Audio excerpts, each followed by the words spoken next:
And so we meet again, and we're back with some new poll numbers here in the Canadian federal election that is upcoming in by the end of October of 2025 is probably the latest that it'll come. Before I get into that, I just want to talk about this. So for all the Ontarians out there, Doug Ford did actually go ahead and call the election. So we're going to be heading to the election booths on the 27th of February. So he called it today.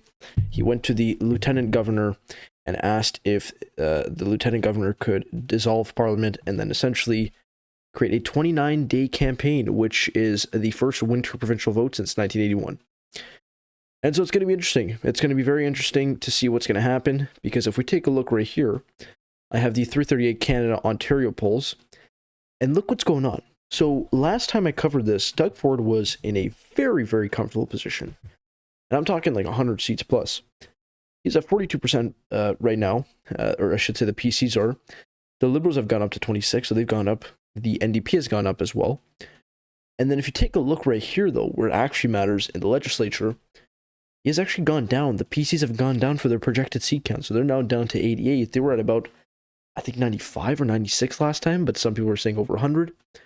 And then the NDP has actually gone up to 20. The Liberals have also gone up to 13. So interesting for sure. And then if you take a look right here, though, this is what is probably the most important thing. It's odds of winning the most seat. The PCs are still a 99% chance.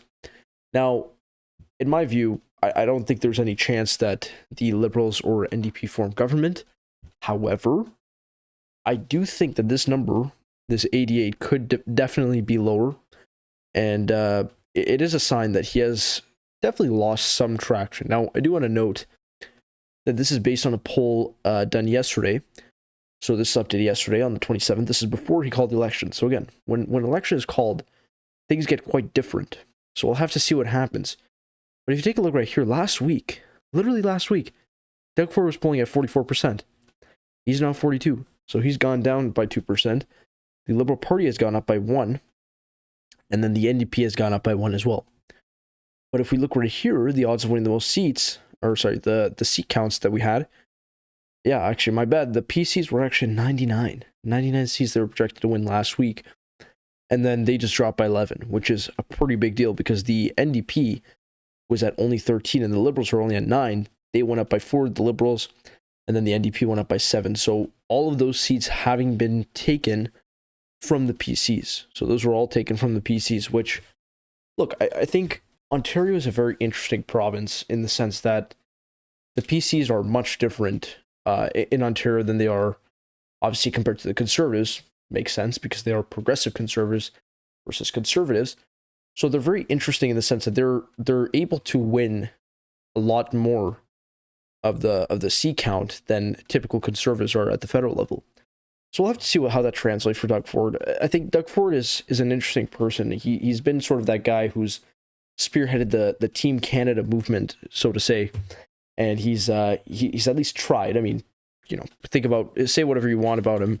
You can think whatever you want about him, but he's tried to essentially lead a unified approach.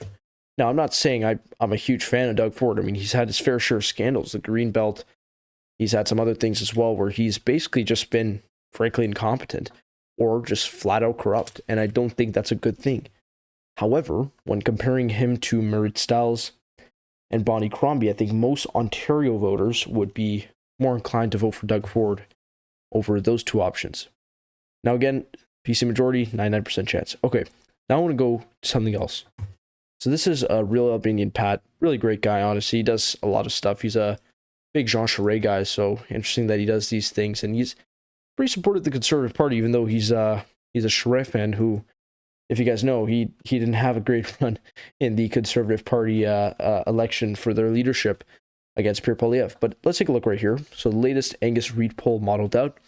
This is assuming that Mark Carney becomes Liberal leader. So Mark Carney, for those that know, is most likely going to become the Liberal leader.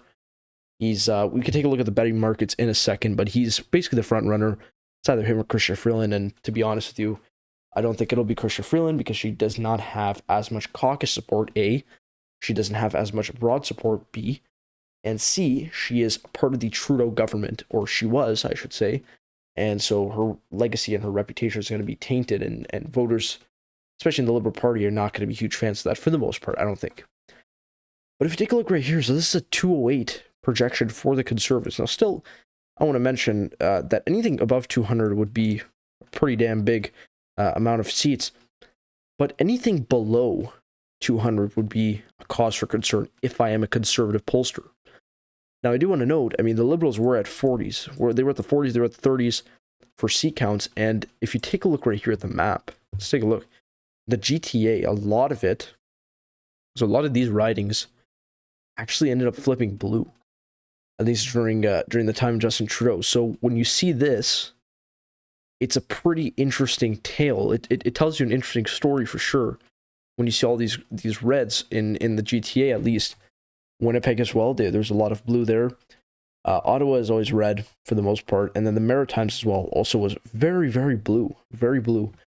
And then ultimately, it's been changing quite a bit. Now the Bloc is at 51. The NDP is at 11. So what does this mean? NDP would lose official party status, which is pretty shocking if it does actually happen. Now, if we take a look right here, these are the actual numbers that were given. These are the numbers that he's actually basing it on. So the Conservatives are 43%, assuming Mark Carney becomes the leader. And then the Liberals are at 29%. Guys, if the Liberals break 30 points and the Conservatives drop below 40, I'm telling you right now, all bets are off. It's a completely different landscape. Completely different. Because I'll tell you what's going to happen. Mark Carney, let's say he wins. He gets sworn in, March 11th or 12th or whatever it is. He becomes a prime minister for a decent amount. And we just got news that Jagmeet Singh, I don't have the actual link to pull it up, but Jagmeet Singh did say that he is willing to actually try to vote for a motion that would help Canada in the fight against terror. So that'd be a spending bill. He would be willing to vote for that rather than vote non-confidence. So what does that mean? That means that we're going to get an October election, most likely, assuming that Mark Carney becomes a prime minister. Now, I do want to mention, Trump has threatened to impose tariffs on February 1st. We still don't know if that's going to happen. The White House has been doubling down on that. And I feel like those tariffs could really make a huge impact on this election. What do I mean by that? So if Mark Carney comes in March, he has about 5 months that he can buy, 7 months that he can buy until the latest time that he can hold an election, which is October. So guess what he's going to do? He's going to try to use the incumbent card. He's going to try to get some big legislation passed. If Mark Carney, I'm talking about Mark Carney, whoever the next Liberal leader is, if the next Liberal leader is able to take credit for a huge recovery bill and tax cuts or whatever they choose to do, trust me, it'll be a completely different landscape, because at the end of the day, the incumbent always has a built-in advantage. Now, I know a lot of people have been talking about, the Kamala Harris effect and how when she was essentially switched in for Joe Biden, there was a big bump and whatever. And so that was a temporary thing. I do want to mention that the Kamala Harris-Trump battle was quite different from this one. And I don't really need to go over the reasons why, but I'll explain in short. In the case of Mark Carney is an outsider, whatever you guys think. Chrystia Freeland is an insider. So if you put in Chrystia Freeland for Justin Trudeau, I could see how that argument could work. However, everybody has said this, and I think most people would agree on this, even you guys that are watching. If the Democrats have replaced Biden with someone who was on the outside of the Democrat Party, I'm talking about someone who wasn't inside the government, it could have been a completely different story. It could have been a completely different story. Now, I'm not saying it would be, but it could have been. So that's definitely something to keep in mind. Now, I want to look at this again, because I think there's some value that we have here for sure. So 330 Canada, their aggregate poll shows a 45-point hold for the Conservatives, a 22-point hold for the Liberals, 18 for the NDP, and then 8 for the Bloc. So when we look at the numbers itself, though, this is where it gets interesting. So 42 for the Conservatives, according to Nanos. This is their most recent one.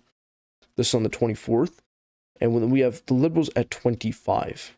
So again, I keep mentioning this. Once this goes up to 30, because it eventually will. I mean, you guys can think whatever you want, and I think most people have to realize the truth is most Canadian people want change.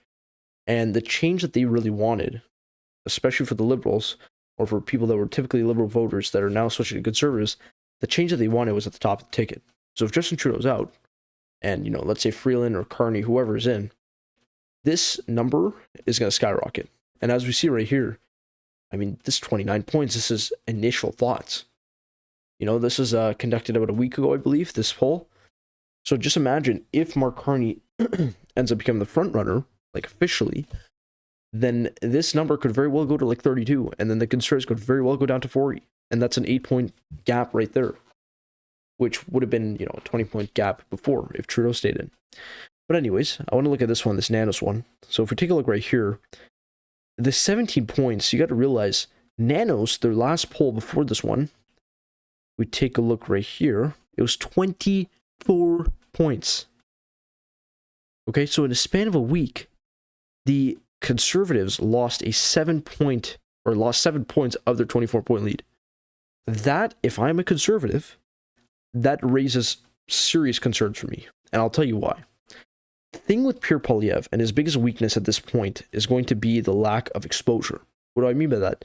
Well, simply put, when Mark Carney or Chrystia Freeland or whoever it is that wants to run for the Liberal Party is put in the spotlight, and when they have these debates and when they have all these key interviews with whoever may be in the Canadian media or the American media, that affects Pierre Poilievre negatively because he's no longer getting the exposure he would have gotten before.